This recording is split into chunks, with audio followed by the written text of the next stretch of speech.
아름다운 자연과 여유로운 워라밸을 꿈꾸며 뉴질랜드 워킹 홀리데이를 준비 중이신가요? 그렇다면 지금 당장 멈추시기 바랍니다. 취소 수수료를 물더라도 그 비행기표를 환불하시는 편이 여러분의 인생에 훨씬 이득일 수 있습니다. 최근 전 세계가 칭송하던 뉴질랜드의 전 총리조차 가족과 함께 호주로 생활 기반을 옮겼다는 소식이 전해졌습니다. 개인적인 이유라 할지라도 이 사실은 지금 수많은 뉴질랜드 국민들이 호주로 향하는 대규모 이주 현상과 맞물려 묵직한 상징성을 던져주고 있습니다. 과연 지금의 뉴질랜드는 우리가 알던 그 지상 낙원이 맞습니까? 오늘 이 영상을 끝까지 보시고 나면 반드시 생각이 달라지실 겁니다. 이 영상을 만든 이유는 오직 하나입니다. 지금 이 순간에도 뉴질랜드에 대한 오래된 환상을 그대로 믿고 소중한 시간과 초기 정착금 수백만 원을 빠르게 소진하게 만드는 구조적 한계 속으로 아무런 준비 없이 뛰어드는 분들을 막기 위해서입니다. 뉴질랜드는 오랫동안 워킹 홀리데이의 성지로 불려왔습니다. 손에 잡힐 듯 맑고 투명한 자연 환경, 사람을 먼저 생각하는 따뜻하고 친절한 문화, 그리고 실용적인 영어권 생활 환경이라는 세 박자가 완벽하게 맞아떨어지면서 수많은 한국 청년들의 마음을 단단히 사로잡아 왔습니다. 포털 사이트의 워홀 카페에는 아직도 설레는 마음으로 뉴질랜드행을 준비하는 분들의 글이 넘쳐납니다. 그 설렘과 도전 정신 자체를 탓하는 것이 절대 아닙니다. 다만 지금 뉴질랜드 현지에서 실제로 벌어지고 있는 경제의 민낯은 그 아름다운 이미지와 상당히 다른 방향을 가리키고 있습니다. 오늘 이 영상에서는 현재 뉴질랜드 경제를 서서히 무너뜨리고 있는 세 가지 핵심 문제를 구체적인 현장 데이터와 실제 사례를 바탕으로 낱낱이 짚어드리겠습니다. 그리고 동시에 왜 지금 이 시점에 호주가 워홀러에게 보다 현실적인 대안이자 기회의 땅인지 그 이유를 냉철하고 균형 잡힌 시각으로 말씀드리겠습니다. 출발 전 이 영상 하나가 여러분의 소중한 시간과 자본을 지켜드릴 수 있을 것 같습니다.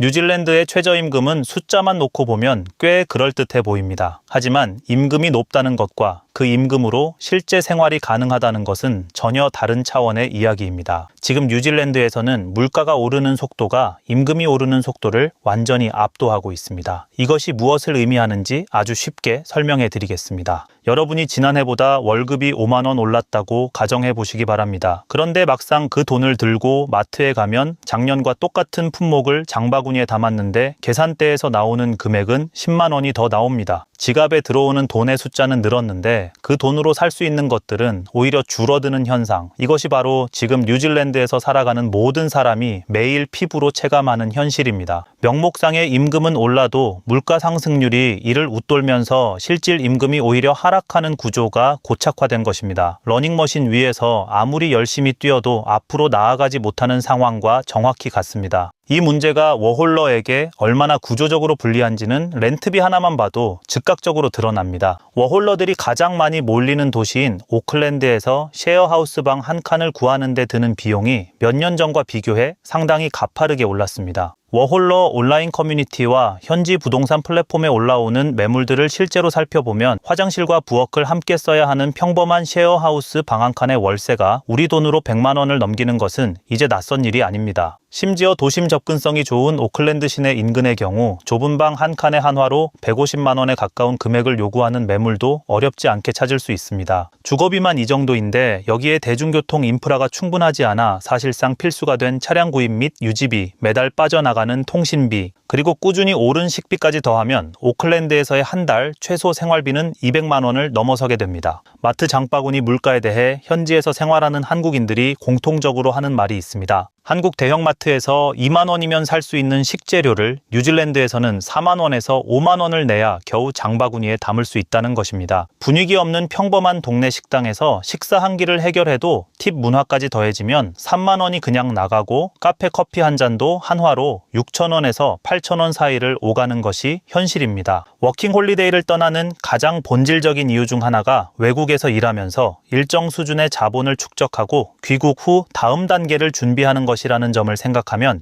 이 상황은 단순한 불편함을 넘어 워홀 자체의 목적을 흔드는 구조적 문제입니다. 들어오는 돈과 나가는 돈의 균형이 이미 무너진 환경에서 초기 자본을 형성하겠다는 계획은 출발 전부터 벽에 가로막히게 됩니다. 주거비와 생활비가 아무리 높아도 일자리가 넘쳐나고 충분한 수입을 올릴 수 있는 환경이라면 버티면서 저축을 쌓아갈 여지라도 생깁니다. 그런데 지금 뉴질랜드는 그 마지막 여지인 일자리 시장마저 빠르게 위축되고 있는 상황입니다. 최근 뉴질랜드의 실업률은 무려 10년 만에 최고 수준까지 올라섰습니다. 10년 전이면 코로나 이전의 활기를 유지하던 시절입니다. 그 이후 고용시장이 가장 냉각된 시점이 지금이라는 뜻이니 이것이 얼마나 심각한 신호인지 충분히 가늠이 되실 겁니다. 여기서 냉정하게 현실을 직시해 보시기 바랍니다. 태어나서 줄곧 그 나라에서 자라고 교육받은 자국민들조차 제대로 된 일자리를 구하지 못해 어려움을 겪고 있는 상황에서 언어 장벽과 낯선 문화적 환경을 동시에 극복해야 하는 외국인 워홀러에게 양질의 일자리가 돌아갈 가능성이 과연 얼마나 될까요? 기업의 채용 담당자 입장에서는 지역 사정을 잘 알고 비자 만료 우려도 없으며 추가적인 행정 절차도 필요 없는 자국민 지원자를 우선시할 수밖에 없습니다. 워홀러는 구인 시장의 경쟁에서 시작부터 이미 구조적으로 불리한 위치에 놓여 있는 것입니다. 이것이 숫자와 논리 위에서만 존재하는 이야기가 아니라는 것을 보여주는 실제 사례가 있습니다. 뉴질랜드 야당인 노동당 소속의 지니 앤더슨 현직 의원, 즉 뉴질랜드 사회에서 상당한 위치에 있는 정치인의 큰아들이 자국에서 일자리를 구하지 못해 결국 호주 멜버른으로 떠나야 했다는 사실이 2026년 초 BBC 보도를 통해 전해졌습니다. 현지 언어는 당연히 완벽하고 학력도 높고 부모의 사회적 네트워크까지 활용할 수 있는 위치에 있는 청년이 자국 안에서 취업의 문을 두드렸지만 결국 열리지 않았다는 것입니다. 아무런 현지 연구 없이 단신으로 입국하는 워홀러가 그보다 더 나은 결과를 기대하기는 현실적으로 매우 어렵다는 점을 이 사례는 분명하게 시사합니다. 취업이 되지 않으면 결국 카페 바리스타, 마트 캐셔, 식당 홀 서빙처럼 전통적으로 진입 장벽이 낮다고 여겨지던 서비스직으로 눈을 낮추게 됩니다. 그런데 지금은 그마저도 쉽지 않습니다. 워홀러들이 발판으로 삼아왔던 호스피탈리티 업계의 구인 공고수 자체가 눈에 띄게 줄었고 그나마 올라오는 공고에는 일자리를 잃은 현지인들까지 몰려 경쟁이 한층 치열해진 상황입니다. 워홀러 커뮤니티에서는 입국 후 일자리를 찾는 데만 한두 달을 허비하면서 정착금을 생활비로 소진하고 충분한 성과 없이 귀국했다는 사례가 꾸준히 공유되고 있습니다. 일자리를 구하지 못하면 정착금이 생활비로 빠르게 줄어들고 자본이 없어질수록 더욱 불리한 조건에서 구직을 이어가야 하는 악순환이 반복됩니다. 이것이 설렘을 안고 떠났던 뉴질랜드 워홀이 현실에서 맞닥뜨리게 되는 구조적인 한계입니다. 이제 오늘 이야기의 모든 흐름을 하나로 꿰뚫는 가장 결정적인 데이터를 말씀드릴 차례입니다. 외국인 워홀러들만 뉴질랜드를 힘들어하는 것이 아닙니다. 뉴질랜드 국민들 스스로가 자국을 떠나고 있으며 그 규모가 심상치 않습니다. 최근 집계된 공식 통계에 따르면 지난 한 해 동안 무려 6만 6천 명의 뉴질랜드 국적자가 해외로 이주했습니다. 이것을 1년 365일로 나눠보면 매일 평균 약 180명의 뉴질랜드인이 여행이 아닌 이주를 목적으로 자국을 떠나고 있다는 의미입니다. 180명이라는 숫자를 실감하기 어렵다면 이렇게 생각해 보시기 바랍니다. 매일 아침 눈을 뜰 때마다 중형 여객기 한 대를 가득 채울 만한 인원의 뉴질랜드인들이 짐을 싸서 나라 밖으로 나가고 있는 것입니다. 이것은 일시적인 현상이 아닙니다. 국가 단위의 대규모 인구 유출, 이른바 엑소더스라 부를 수밖에 없는 규모입니다. 그리고 이 6만 6천 명이 가장 많이 선택한 목적지, 압도적인 1위가 바로 호주입니다. 이 현상을 이해하려면 두 가지 맥락을 함께 봐야 합니다. 첫 번째는 두 나라 사이의 경제적 격차입니다. 호주는 세계적인 수준의 철광석, 석탄, 천연가스, 리튬 등 막대한 천연 자원을 보유하고 있으며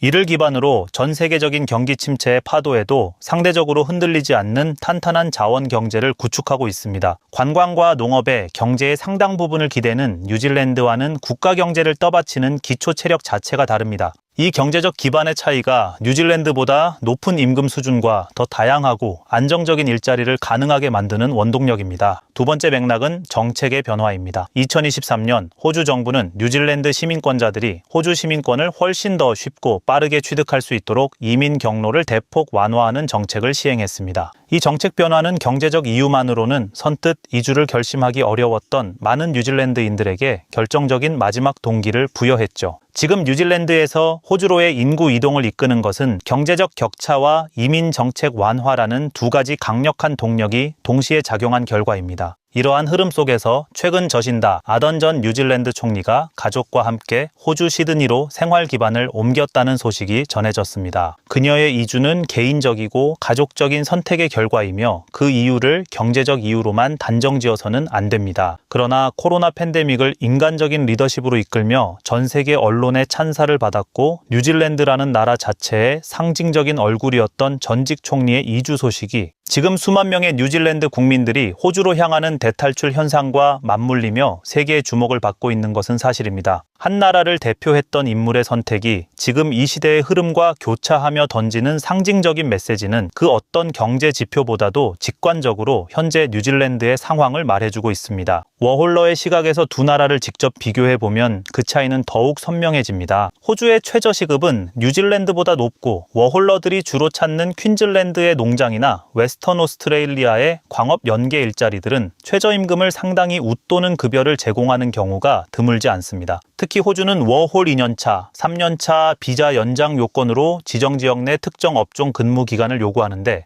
이 조건을 채우는 과정에서 상대적으로 생활비가 낮은 지방 도시에 거주하며 높은 임금을 받아 실질적인 목돈을 모아 귀국하는 사례들이 워홀러 커뮤니티에서 꾸준히 공유되고 있습니다. 시드니와 멜버른의 서비스업 구인 시장 규모 자체가 오클랜드와는 비교가 되지 않을 만큼 광범위하다는 점도 중요합니다. 호주에서는 워킹홀리데이의 본질인 외국에서 일하며 경험을 쌓고 실질적인 자본을 형성하는 가능성이 지금 이 순간에도 현실로 열려 있습니다. 자, 오늘 말씀드린 내용을 다시 한번 명확하게 정리해 드리겠습니다. 뉴질랜드는 더 이상 우리가 오랫동안 동경해온 워킹 홀리데이의 지상 낙원이 아닙니다. 높은 물가 상승률이 만들어낸 실질 임금의 하락, 자국민도 고전하게 만드는 10년 만의 최고 실업률, 그리고 이민정책 완화와 경제적 격차가 맞물리며 매일 180명씩 이어지는 자국민들의 대규모 이주, 이 세 가지 현실이 오늘의 뉴질랜드를 가장 정직하게 말해주고 있습니다. 물론 대안으로 말씀드린 호주 역시 마냥 쉬운 땅은 아닙니다. 시드니, 멜버른, 브리즈번 등 주요 대도시를 중심으로 심각한 주택 부족 현상과 렌트비 급등이 이어지고 있으며 초기 정착 과정의 어려움은 호주에서도 분명히 존재합니다. 이 점은 솔직하게 말씀드려야 합니다. 그러나 더 높은 임금 수준과 광범위한 일자리 시장이라는 구조적 조건이 뒷받침되기 때문에 철저히 준비하고 전략적으로 접근한다면 투자한 시간과 노력에 대해 뉴질랜드보다 더 확실한 보상을 기대할 수 있는 환경인 것은 분명합니다. 여러분의 20대와 30대는 단 한 번뿐입니다. 그 소중하고 되돌릴 수 없는 시간과 초기 자본을 어느 땅에 투자할 것인지는 반드시 신중하게 결정하셔야 합니다.